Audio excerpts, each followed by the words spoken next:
ദൈവനാമം മഹത്വപ്പെടുമാറാകട്ടെ. ഈ അനുഗ്രഹീതമായ ദിവസം എലോഹിം ലൈവ് മീഡിയയിലൂടെ ദൈവവചനം ശുശ്രൂഷിപ്പാൻ ദൈവം നൽകി തന്ന വിലയേറിയ അവസരത്തിനായി ദൈവത്തിന് നന്ദി പറയുന്നു. കഴിഞ്ഞ നാളുകളിൽ ശ്രോതാക്കളായ നിങ്ങൾ ഞങ്ങളോട് സഹകരിച്ച സഹകരണങ്ങൾക്കും എല്ലാ സഹായ സഹകരണങ്ങൾക്കും ഞങ്ങൾ നന്ദിയുള്ളവരാണ്. പലരും ഞങ്ങളെ പ്രോത്സാഹിപ്പിക്കാറുണ്ട്. അവർക്കെല്ലാം ക്രിസ്തുയേശുവിൻ്റെ തന്നെ നാമത്തിലുള്ള നന്ദി അറിയിക്കുകയാണ്. ദൈവത്തിൻ്റെ മാറ്റമില്ലാത്ത വചനം നമുക്ക് ജീവനും ചൈതന്യവും നൽകുന്നതാണ്. എബ്രായ ലേഖനം 4:12 വായിക്കുമ്പോൾ ദൈവത്തിൻ്റെ വചനം ജീവനും ചൈതന്യമുള്ളതായി ഇരുവാഴ്ത്തലയുള്ള വാൾ ഏത് വാളിനേക്കാൾ മൂർച്ചയേറിയതും പ്രാണനെയും ആത്മാവിനെയും സന്ധിമർച്ചകളെയും വേർപിടിവിക്കും വരെ തുളച്ചു ചെല്ലുന്നതാകുന്നു എന്ന് ദൈവവചനം പറയും. സദൃശവാക്യം 30-ാം അധ്യായത്തിൻ്റെ 5-ാം വാക്യത്തിൽ ഇങ്ങനെ എഴുതിയിരിക്കുന്നു: ദൈവത്തിൻ്റെ വചനം സകലവും ശുദ്ധി ചെയ്തതാകുന്നു, തന്നിൽ ആശ്രയിക്കുന്നവർക്ക് അവൻ പരിച തന്നെ എന്നെഴുതിയിരിക്കുന്നു. അപ്പോൾ ദൈവവചനം നമുക്ക് ആശ്വാസമാണ്, നമുക്കതൊരു പരിചയമാണ്, നമുക്ക് കോട്ടയാണ്. നമുക്ക് ഓരോ ദിവസവും നമ്മുടെ വിശ്വാസത്തെ വർദ്ധിപ്പിക്കുന്നതാണ് ദൈവവചനം. ഇന്ന് നിങ്ങളോടൊപ്പമായി ദൈവവചനത്തിൽ നിന്ന് ഒരു ചിന്ത പകരുവാനായിട്ട് ഞാൻ താല്പര്യപ്പെടുകയാണ്. ഉത്തമഗീതങ്ങളുടെ പുസ്തകം 2-ാം അധ്യായം അതിൻ്റെ 1-ാമത്തെ വാക്യം വായിക്കുവാൻ ഞാൻ കർത്താവിൽ ശരണപ്പെടുകയാണ്. ഉത്തമഗീതങ്ങളുടെ പുസ്തകം 2-ാം അധ്യായം അതിൻ്റെ 1-ാമത്തെ വാക്യം. അവിടെ ഇങ്ങനെ എഴുതിയിരിക്കുന്നു: ഞാൻ ശാരോനിലെ പനിനീർ പുഷ്പവും താഴ്വരകളിലെ താമരപ്പൂവും ആകുന്നു. മുള്ളുകളുടെ ഇടയിൽ താമര പോലെ കന്യകമാരുടെ ഇടയിൽ എൻ്റെ പ്രിയ ഇരിക്കുന്നു. ദൈവനാമം മഹത്വപ്പെടുമാറാകട്ടെ. ഇസ്രയേലിൻ്റെ മധുരഗായകനായ ദാവീദ് രാജാവിൻ്റെ 10-ാമത്തെ പുത്രനും ബേത്ശബയുടെ 2-ാമത്തെ സന്താനവുമായി ഇസ്രയേലിൻ്റെ 3-ാമത്തെ രാജാവായി യെരുശലേമിൽ എല്ലാ ഇസ്രായേലിനെയും 40 സംവത്സരം അടക്കി ഭരിച്ച മഹാനായ ഒരു രാജാവാണ് ശലോമോൻ. ഈ ശലോമോൻ എഴുതപ്പെട്ടതായ ഒരു പുസ്തകമാണ് ഉത്തമഗീതങ്ങൾ എന്ന പുസ്തകം. മലയാളത്തിൽ അതിന് ഉത്തമഗീതം എന്നെഴുതിയിരിക്കുന്നു, ഉത്തമഗീതം. തമിഴിൽ ഇതിന് ഉന്നത പാട്ട് എന്നെഴുതിയിരിക്കുന്നു, ഉന്നത പാട്ട്. ഇംഗ്ലീഷിൽ അതിന് സോങ് ഓഫ് സോങ്, പാട്ടുകളുടെ പാട്ട്.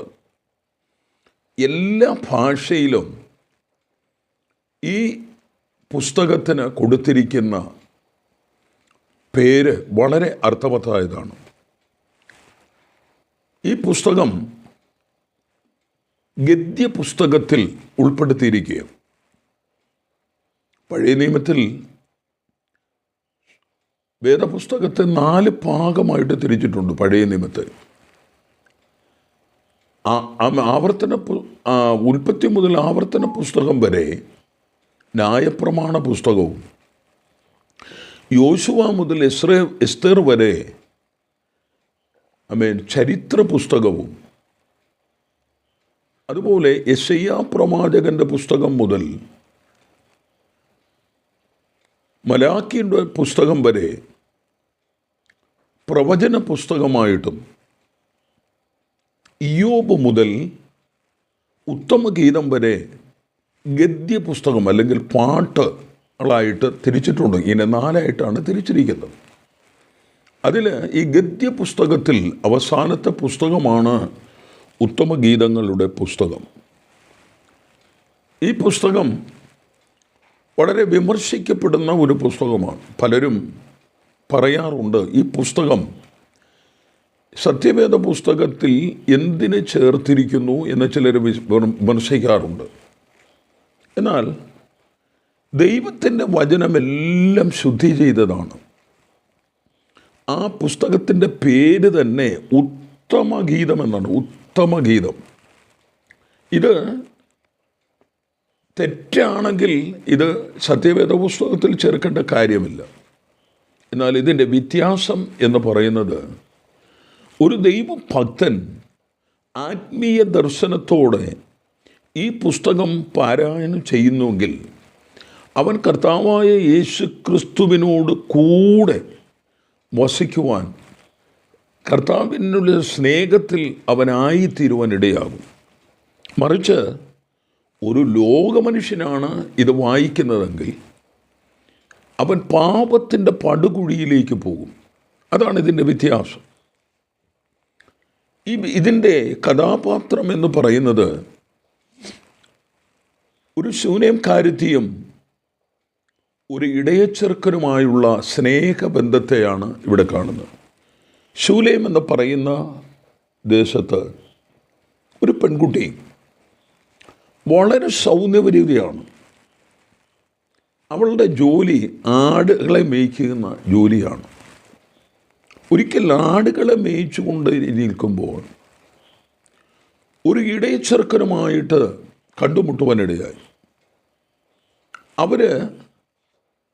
അവർ സ്നേഹത്തിൽ, സ്നേഹബന്ധത്തിൽ അവർ ഉറയ്ക്കുവാനിടയായിത്തീർന്നു. അങ്ങനെ അവർ രണ്ടുപേരും, ഈ ശൂലേംകാരത്തിയും അല്ലെങ്കിൽ ഈ ഇടയച്ചെറുക്കനുമായുള്ള അവരുടെ സ്നേഹം അങ്ങനെ വർദ്ധിച്ചു വരുമ്പോൾ, ഒരു ദിവസം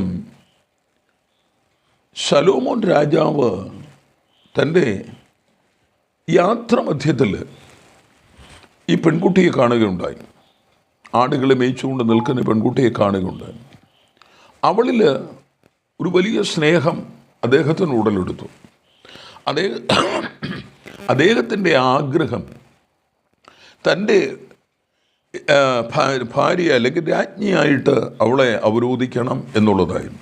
അവളെ കൊട്ടാരത്തിൽ കൊണ്ടുപോയി അവളെ ഈ കാര്യം തൻ്റെ സഹോദരന്മാരോട് പറഞ്ഞ് അവരും ഇവളോട് ഈ വിവരങ്ങളൊക്കെ പറഞ്ഞു. എന്നാൽ അവൾ അതിന് സമ്മതിച്ചില്ല. അവൾ പറഞ്ഞത്, ഞാൻ ഒരാളോട് വാക്ക് പറഞ്ഞുപോയി, എനിക്ക് അതിൽ നിന്ന് ഒരിക്കലും എനിക്ക് പിന്മാറിക്കൂടാ. ഞാൻ ശലോമോൻ്റെ തോഴിമാരായ പലരും ഇവളോട് നിർബന്ധിക്കുകയും ഇവളോട് ചോദിക്കുകയും ചെയ്തു, നിൻ്റെ പ്രിയന് മറ്റുള്ള പ്രിയനേക്കാൾ എന്താണ് വിശേഷത? അതിനവൾ പറഞ്ഞത്, എൻ്റെ പ്രിയനോ വെണ്മയും ചുവപ്പുമുള്ളവനാണ്, അവൻ 10,000 സുന്ദരനാണ് എന്നാണ് അവൾ പറഞ്ഞത്. ഇതിന് പറയുന്നു, ആ ഇടയച്ചെറുക്കൻ്റെയും ഈ പെൺകുട്ടിയുടെയും ആത്മാർത്ഥമായിരിക്കുന്ന സ്നേഹബന്ധത്തെ കുറിച്ച് പറയുന്ന ഒരു പുസ്തകമാണ് ഈ ഉത്തമഗീതങ്ങളുടെ പുസ്തകം.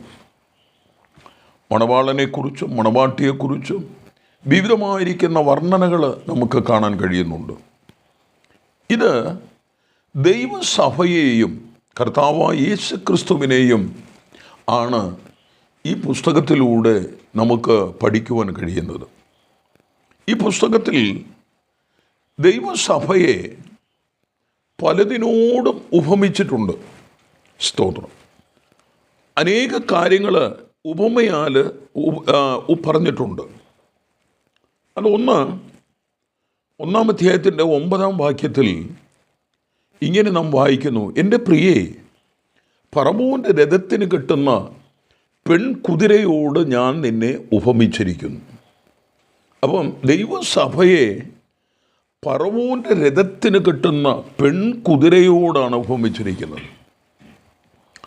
2-ാം അധ്യായത്തിൻ്റെ 1-2 വാക്യങ്ങൾ വായിക്കുമ്പോൾ, താഴ്വരകളിലെ താമര, മുള്ളുകളുടെ ഇടയിലെ താമര എന്ന് നമ്മൾ കാണുന്നു. 6-ാം അധ്യായത്തിൻ്റെ 4-ാം വാക്യം വായിക്കുമ്പോൾ, തിർസ പോലെ സൗന്ദര്യമുള്ളവൾ, യെരുശലേം പോലെ മനോഹരത, കൊടികളോട് കൂടിയ സൈന്യം പോലെ ഭയങ്കരത്വമുള്ളവൾ. 6:4 3 കാര്യങ്ങൾ അവിടെ നമ്മൾ വായിച്ചത്.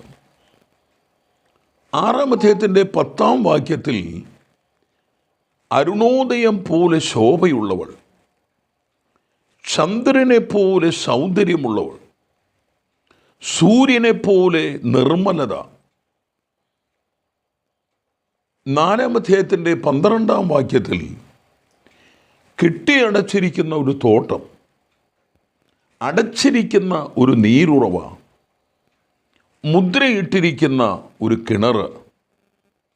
നോക്കണം, ഇങ്ങനെ ദൈവസഭയെ പലതിനോടും ഉപമിച്ചിട്ടുണ്ട്.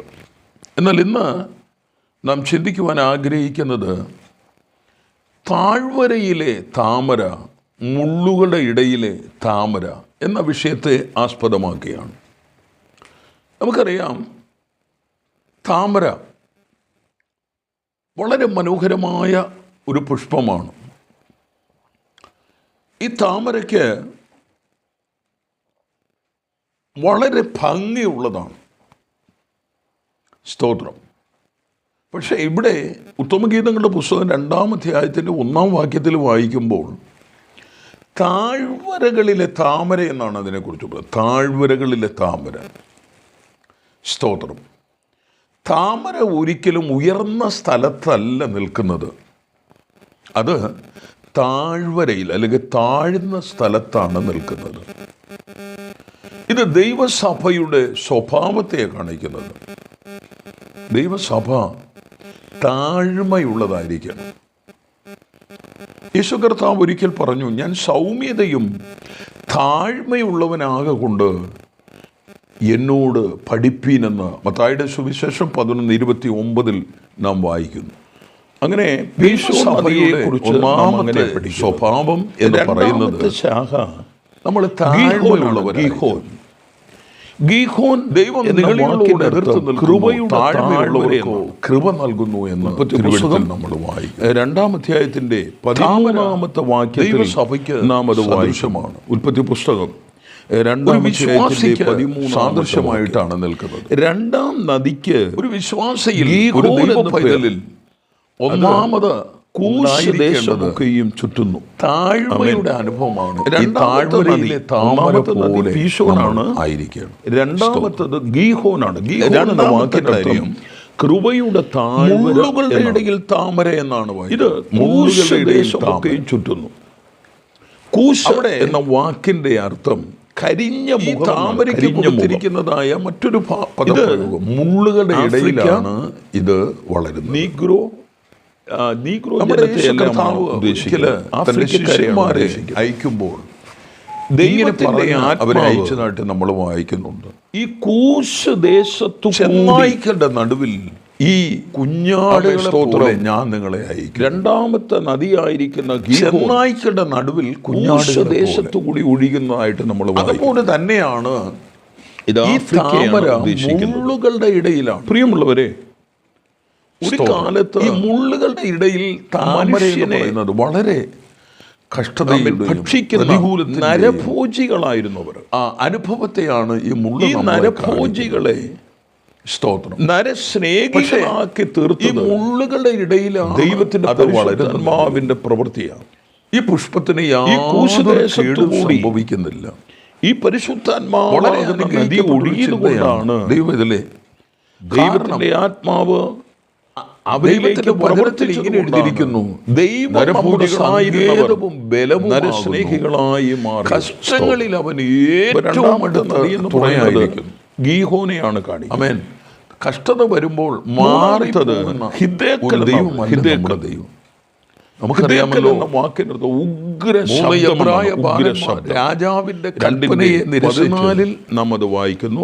ഞങ്ങൾ സേവിക്കുന്ന ദൈവം 3-ാം നദിക്ക് ഞങ്ങളെ രാജാവിന്റെ കയ്യിൽ നിന്ന് വിടുവിക്കും. അശൂർ അല്ലെങ്കിലും കിഴക്കോട്ട് രാജാവേ അങ്ങ് നിർത്തിയിരിക്കുന്ന സ്വർണ്ണ ബിംബത്തെ ഞങ്ങൾ നമസ്കരിക്കയില്ലെന്ന് പറഞ്ഞ് ഹിദേക്കൽ എന്ന വാക്കിന് ഉഗ്ര രാജാവിന് കോപം. ഇത് അശൂർ ദേശത്തു കൂടി 3 ബാലന്മാരെ പിടിച്ചു കെട്ടുവാൻ പറഞ്ഞു. അവരുടെ വാക്കിന്റെ അർത്ഥം നന്നായി നടക്കുന്ന എരിയുന്ന തീച്ചൂളയിലേക്ക് അവരെ കൊണ്ടിട്ടു. അത് കിഴക്കോട്ടാണ് ഒഴുകുന്നത്. അവരുടെ സൂര്യോദയം കാണുവാൻ, ആമേൻ, നന്നായി നാശം കാണുവാൻ, ആമേൻ, നേരുള്ളവർ, രാജാവ് ഇരുട്ടിൽ വെളിച്ചം ഉദിക്കുന്നു എന്ന് തിരുവെഴുത്തിൽ നമ്മൾ വായിക്കുന്നു. 3 പേരെയാണ് ഇട്ടത്. രാജാവ് ചോദിച്ചു, നമ്മൾ എത്ര പേരെ ഇട്ടു? 3 ഹിദ്ക്കലാണ്. രാജാവ് പറയുന്നു, കൂടി 4-ാമനാണ് കൂടെ ഞാൻ. അശൂർ എന്ന വാക്കിന്റെ അർത്ഥം നന്നായി നടക്കുന്ന പുത്രനോട് ഒത്തിരിക്കുന്നു, ആമേൻ എന്ന്. അപ്പോൾ ദൈവത്തിന്റെ പരിശുദ്ധാത്മാവ് നമ്മിലേക്ക് വരുമ്പോൾ, ഹല്ലേലൂയ, നമ്മൾ കഷ്ടങ്ങളിൽ, ആമേൻ, നമ്മുടെ നടപ്പിനെ നമുക്ക് ക്രമീകരിക്കാൻ തുണയായിരിക്കുന്നവർ. ഈ കഴിഞ്ഞ നാളുകളിൽ നടന്നതുപോലെയല്ല. എന്നെ കേൾക്കുന്ന പ്രിയമുള്ളവർ, നമ്മുടെ മേൽ വന്നു കഴിയും. നമ്മുടെ തകർച്ച, നമ്മുടെ നടപ്പുകളെ നമ്മൾക്ക്, നമ്മുടെ വീഴ്ച കാണുവാൻ, കർത്താവിന്റെ വഴിയിൽ നമ്മുടെ നിർമ്മൂലത കാണുവാൻ, പാതയിൽ നമ്മൾ ആഗ്രഹിച്ചവരുടെ ചൂടുകളെ നമ്മൾ പിന്തുടരുവാനായി ഇടയായി തീരും. നമ്മുടെ മധ്യ ഇറങ്ങി വന്ന് നമ്മളെ വിടുവിക്കുന്നവനായ ഒരു ദൈവമുണ്ട്. അടുത്ത നമ്മൾ സ്തോത്രം 4-ാമത്തെ വളരുന്നത് ഫ്രാത്താകുന്നു. 3-ാമത് ദൈവം മനുഷ്യന് ഈ താമരയെ ഒഴുക്കുള്ള വെള്ളത്തിൽ കാണാം. വാക്കിന്റെ അർത്ഥം തന്നെ ഫലവത്തായ, പ്രത്യേകമായി കെട്ടിക്കിടക്കുന്ന ഫലം കാണിക്കുന്നത് ദൈവസഭയെയാണ്. ആത്മാവ് ആകുന്ന താമര വളരണമെങ്കിൽ 4-ാമത്തെ നദി ഒരു കുളം ഒഴുകുമ്പോൾ അങ്ങനെയുള്ള നല്ല ഫലമുണ്ടാകും.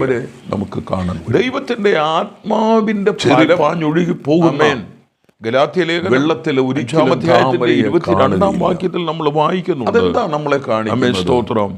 ആത്മാവിന്റെ ഫലം നമ്മൾ വായിക്കുമ്പോൾ സ്നേഹം, സന്തോഷം, ഉപദേശത്തിന്റെ കാറ്റുകളായ പരോപകാരം, അലഞ്ഞു ഇന്ദ്രിജയം, അപ്പോസ്തലനായ പൗലോസ് 9 ഫലങ്ങളെ നമുക്ക് അവിടെ കാണാൻ കഴിയും. ഒഴുക്കിന് സ്തോത്രം അനുസരിച്ച് ഒഴുകിപ്പോകുന്നവരാകരുത് നമ്മൾ.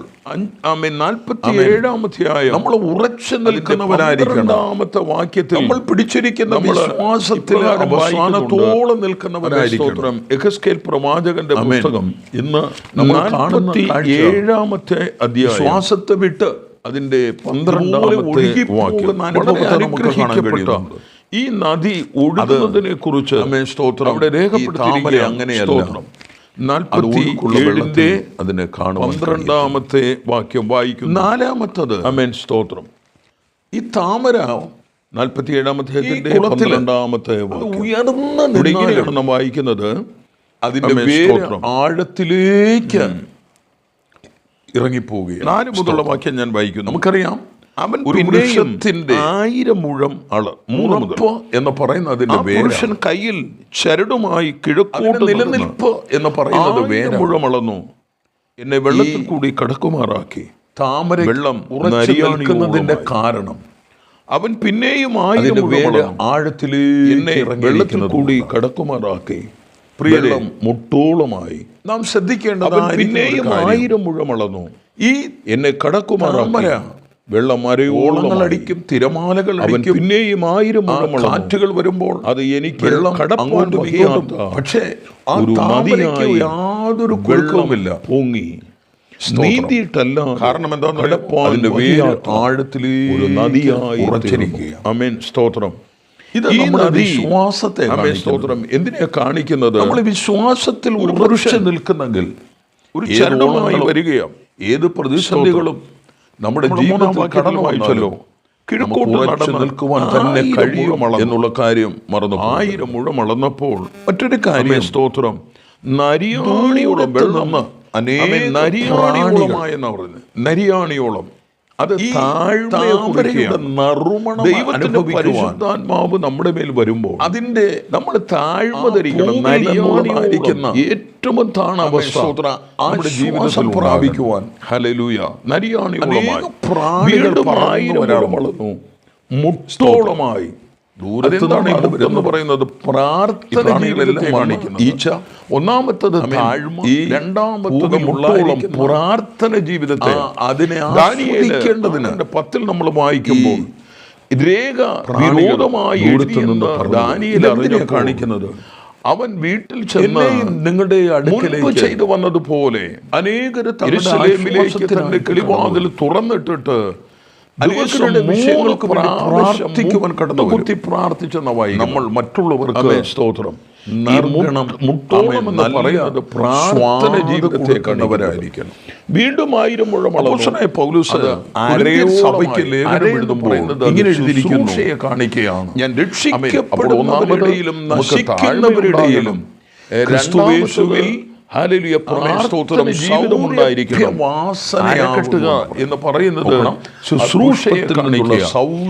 വാസന വീണ്ടും 1000 വേണ്ടി വരുന്ന പ്രാണികൾ നീന്തിയിട്ടല്ലാതെ കൊടുക്കുന്നവരായിരിക്കും. വലിയ ഒരു ജലപ്രവാഹത്തിലേക്ക് നടത്തി. ആമേൻ. അതെന്തിനാ കാണിക്കുന്നത്? കൃപ. പ്രാണികൾ സ്തോത്രം.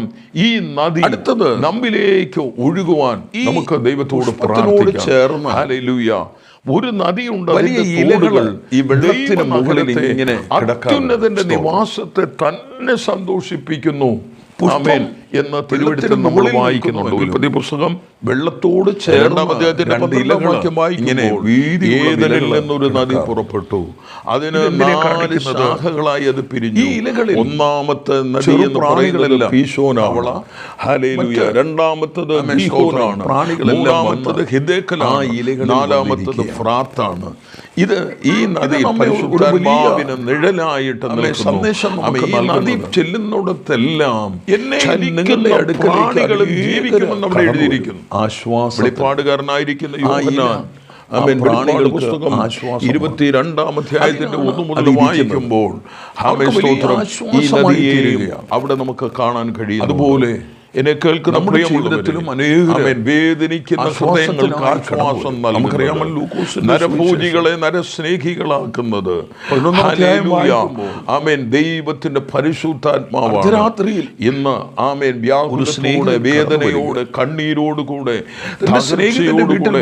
ആരെങ്കിലും ദൈവത്തിന്റെ വചനം കേൾക്കുന്നുവെങ്കിൽ നിങ്ങൾക്ക് ആശ്വാസം നൽകുവാൻ ഹല്ലേലൂയ നാം കേട്ടതുപോലെ ആശ്വസിപ്പിക്കുന്നത് പോലെ അപ്പന മക്കളോട് കരുണ പോലെ നമ്മെ ആശ്വസിപ്പിക്കുവാൻ ദൈവം ആമേൻ ഇന്ന് ആമേൻ നമ്മുടെ അടുക്കൽ വന്നിട്ടുണ്ട്. നീ ഏതൊരു വിഷയത്തിനു വേണ്ടി ഭാരപ്പെടുന്നു, ഏതൊരു കാര്യത്തിനു വേണ്ടി നീ ദുഃഖിക്കുന്നു, നിന്നെ ആശ്വസിപ്പിക്കുവാൻ കർത്താവ്. സ്നേഹിത, ഈ നദി നമ്മളെ ആശ്വസിപ്പിക്കുന്നു. വചനം നമ്മൾ എങ്ങനെയല്ലേ വായിച്ചേ? അത്യുന്നതന്റെ നിവാസത്തെ തന്നെ സന്തോഷിപ്പിക്കുന്നു. ദുഃഖിച്ചിരിക്കുന്നവരെ അവൻ സന്തോഷിപ്പിക്കുക, അവൻ തകർന്നിരിക്കുന്നവരെ അവന് സ്തോത്രം മുറിവ് കെട്ടുകയാ. ഹല്ലേലൂയ. ഇന്ന് നമ്മോട് ദൈവത്തിന്റെ ആത്മാവ് ശക്തമായി അറിയിക്കുകയാണ്. സ്തോത്രം. എനിക്ക് ഇത് നിങ്ങൾക്ക് അനുഗ്രഹമായി തീരട്ടെ. അവൻ വളരെ പ്രാർത്ഥനയോടെ നമുക്കായി തീരാം എന്ന് ഓർപ്പിച്ചുകൊണ്ട് സ്നേഹിതന്റെ വാക്കുകൾക്ക് ഞാൻ ഇവിടെ വിരാമമിടുന്നു. ദൈവം നമ്മെ അനുഗ്രഹിക്കുന്നു. മുട്ടിക്കൊണ്ടുമേ ലജ്ജ കൂടാതെ മുട്ടിക്കൊണ്ടിരുന്നു. അത് നിമിത്തമായിട്ട് ആ സ്നേഹിതൻ അവന് വേണ്ടുവോളം കൊടുത്തു എന്ന് തിരുവെഴുത്തിൽ വായിക്കുന്നു. അപ്പോൾ പലരും നമ്മുടെ അടുക്കൽ കടന്നു വരും. അവർക്ക് നമ്മൾ ആശ്വാസമായിരിക്കണം. അവരുടെ വിഷയങ്ങളുമായിട്ടാണ് അവർ വരുന്നത്. നീറുന്ന പ്രശ്നങ്ങളുമായിട്ടാണ് കടന്നു വരുന്നത്. അവരോടൊപ്പം ഇരുന്ന് അവരുടെ ആവശ്യങ്ങളിൽ ഞാനും നിങ്ങളും പങ്കാളികളായിരിക്കണം എന്ന് ഇത് നമ്മെ ഓർപ്പിക്കുന്നു. സ്തോത്രം. മറ്റൊരു കാര്യം, ഈ പുഷ്പം അല്ലെങ്കിൽ താമര അനേകരെ ആകർഷിക്കുന്നതാണ്. നമുക്കറിയാം, ഒരു താമര കണ്ടാൽ ആരും ശ്രദ്ധിക്കാതെ പോകത്തില്ല. ആമേൻ. നാം മറ്റുള്ളവർക്ക് ഒരു ആകർഷിക്കുന്നവരായിരിക്കണം. മറ്റുള്ളവരെ നമ്മൾ ആകർഷിക്കുന്നവരായിരിക്കണം. നമ്മളെ കാണുമ്പോൾ വാസ്തവമായി ഒരു ദൈവ പൈതലാണ്, ദൈവിക സാന്നിധ്യമുള്ളവരാണ് എന്ന് അറിയണം. അതിനായിട്ട് നമ്മൾ ഒരുക്കപ്പെടണം. സ്തോത്രം. അവസാനമായിട്ട് ഒരു കാര്യം കൂടെ പറയുവാൻ ഞാൻ താല്പര്യപ്പെടുകയാണ്. ഈ താമര എന്ന് പറയുന്നത് രാത്രി കാലങ്ങളിൽ അത് കൂമ്പി നിൽക്കുന്നു. പ്രഭാത പൊട്ടി വിടരുമ്പോൾ അതിൻ്റെ ഇതളുകൾ വിരിയുകയാണ്. സ്തോത്രം. നോക്കണം, രാത്രി കാലങ്ങളിൽ അത് കൂമ്പി നിൽക്കുകയാണ്. പ്രഭാതത്തിൽ അതിൻ്റെ ഇതളുകളെല്ലാം വിടർന്ന് നല്ല ഒരു പുഷ്പമായിട്ട് മാറുകയാണ്. ഇതെന്തിനെയാണ് കാണിക്കുന്നത്? നമ്മൾ ഇന്ന് ഒരു രാത്രിയുടെ അനുഭവത്തിലാണ്. യെശയ്യാ പ്രവചനം 60-ാം അധ്യായത്തിൻ്റെ 1-ാം വാക്യത്തിൽ വായിക്കാം, അന്ധകാരം ഭൂമിയെയും കൂരിരുട്ട് ജാതികളെയും മൂടും, നിന്റെ മേലോ യഹോവ ഉദിച്ചിരിക്കുന്നു എന്ന് വായിക്കുന്നുണ്ട്. ആമേൻ. ഈ രാത്രിയിൽ ഞാനും നിങ്ങളും ഈ പുഷ്പത്തെ പോലെ കൂമ്പി നിൽക്കുന്ന ഒരവസ്ഥയാണ്. എന്നാൽ പ്രഭാതമാകുമ്പോൾ ഇതാ അത് ആമേൻ സ്തോത്രം, അത് വിടർന്ന് ഒരു വലിയ പുഷ്പമായി മാറുകയാണ്. ഇതെന്തിനെയാണ് കാണിക്കുന്നത്? നമ്മുടെ കർത്താവിൻ്റെ വരവ് അടുത്തിരിക്കുക. ഒരു സൂര്യൻ ഉദിക്കാൻ പോവുകയാണ്. ഇപ്പോൾ രാത്രിയുടെ അനുഭവമാണ്. മലാക്കിയുടെ പുസ്തകം 4:2 വായിക്കുമ്പോൾ, നീതി സൂര്യൻ രോഗോപശാന്തിയോടുകൂടെ ഉദിക്കും എന്ന് തിരുവചനത്തിൽ വായിക്കും. നമുക്കറിയാമല്ലോ, പ്രഭാതം പൊട്ടിവിടരുമ്പോൾ സൂര്യഗ്രഹണങ്ങൾ, സൂര്യൻ നമ്മുടെ മേൽ അടിക്കപ്പെടുമ്പോൾ ആമേൻ സ്തോത്രം, നമ്മുടെ ആമേൻ സ്തോത്രം ആ അവസ്ഥകൾക്കൊരു മാറ്റം വരികയാണ്. ഇത് ദൈവവചനത്തിലൂടെ 1 തെസ്സലോനിക്യ ലേഖനം 4-ാം അധ്യായത്തിൻ്റെ 16-ാമത്തെ വാക്യത്തിൽ വായിക്കുന്നത് പോലെ, കർത്താവ് തൻ ഗംഭീരനാദത്തോടും പ്രധാന ദൂതൻ്റെ ശബ്ദത്തോടും ദൈവത്തിൻ്റെ കാഹളത്തോടും കൂടെ സ്വർഗത്തിൽ നിന്ന് ഇറങ്ങി വരും. ക്രിസ്തുവിൽ മരിച്ചവർ മുമ്പേ ഉയർത്തെഴുന്നേൽക്കും. പിന്നെ ജീവനോട് ശേഷിക്കുന്ന നാം അവരോടൊരുമിച്ച് കർത്താവിനെ എതിരേൽപ്പാൻ മേഘങ്ങളിൽ എടുക്കപ്പെടും. ഇങ്ങനെ നാം അവനോട് കൂടെ ഇരിക്കും. ഇപ്പോൾ രാത്രിയുടെ അനുഭവമാണ്. നമ്മളിങ്ങനെ നിൽക്കുകയാണ്. എന്നാൽ പ്രഭാതമാകുമ്പോൾ, നമ്മുടെ കർത്താവ് ഉദിക്കുമ്പോൾ, നമ്മളെല്ലാവരും ഹല്ലേലൂയ വിടർന്ന് ആമേൻ ഒരു പുഷ്പമായി മാറുകയാണ്. എന്നെ കേൾക്കുന്ന പ്രിയമുള്ളവരെ, ഉത്തമഗീതങ്ങളുടെ പുസ്തകത്തിൽ ദൈവസഭയെ ഒരു താമരയോട് ഉപമിച്ചിരിക്കുകയാണ്. സ്തോത്രം. ആ താമരയുടെ 2 അനുഭവത്തെ നമ്മൾ കണ്ടത്. ഒന്ന്, ആ വാക്യത്തിൽ താഴ്വരയിലെ താമര, മുള്ളുകളുടെ ഇടയിലെ താമര. ആമേൻ സ്തോത്രം. താഴ്വരയിലെ താമര പോലെയും മുള്ളുകളുടെ ഇടയിൽ താമര പോലെയും ആമേൻ കന്യകമാരുടെ ഇടയിൽ എൻ്റെ പ്രിയ ഇരിക്കുന്നു എന്ന് ആമേൻ വർണ്ണിക്കുകയാണ്. ഹല്ലേലൂയ. നമ്മുടെ ജീവിതത്തിൽ ആമേൻ ഒരു താമരയുടെ അനുഭവമായി മാറണം. ഒരു താമരയായി മറ്റുള്ളവർക്ക് നമ്മൾ ആശ്വാസമായി, മറ്റുള്ളവരെ ആകർഷിക്കുന്നവരായി, മറ്റുള്ളവർക്ക് ആമേൻ സ്തോത്രം നമ്മുടെ ആമേൻ സൗരഭ്യവാസന കൊടുക്കുന്നവരായി ഹല്ലേലൂയ നാമായി തീരണം. മുള്ളുകളുടെ ഇടയിലാണ് ഇത് വളരുന്നതെങ്കിലും അതിന് യാതൊരു ഛേദവും സംഭവിക്കുന്നില്ല. ഒരു ദോഷവും തട്ടാതെ വണ്ണം യഹോവ നിന്നെ പരിപാലിക്കുമെന്ന് തിരുവചനത്തിൽ വായിക്കുന്നു. പ്രിയമുള്ളവരെ, ഹല്ലേലൂയ, നമ്മൾ ആമേൻ ആ താഴ്വരയിലെ താമര പോലെയായി തീരുവാൻ കർത്താവ് നമ്മെ സഹായിക്കട്ടെ. ഈ വചനങ്ങൾ നിങ്ങൾക്ക് ആശ്വാസമാകുന്നുവെങ്കിൽ ആമേൻ സ്തോത്രം ദയവായി നിങ്ങൾ ആമേൻ സബ്സ്ക്രൈബ് ചെയ്യുകയും ആമേൻ സ്തോത്രം നിങ്ങളുടെ ആലോചനകൾ, നിങ്ങളുടെ ആമേൻ സ്തോത്രം നിങ്ങളുടെ അഭിപ്രായങ്ങൾ ഞങ്ങളെ അറിയിക്കുകയും ചെയ്യണമെന്ന് വളരെ വിനയമായി ഞങ്ങൾ അപേക്ഷിക്കുന്നു. ഈ വചനങ്ങൾ നിങ്ങൾക്ക് ആശ്വാസമായി തീരട്ടെ എന്ന് പ്രാർത്ഥിച്ചുകൊണ്ട് എളിയ വാക്കുകൾ നിർത്തുന്നു. ദൈവം നമ്മെ അനുഗ്രഹിക്കുമാറാകട്ടെ. ആമേൻ.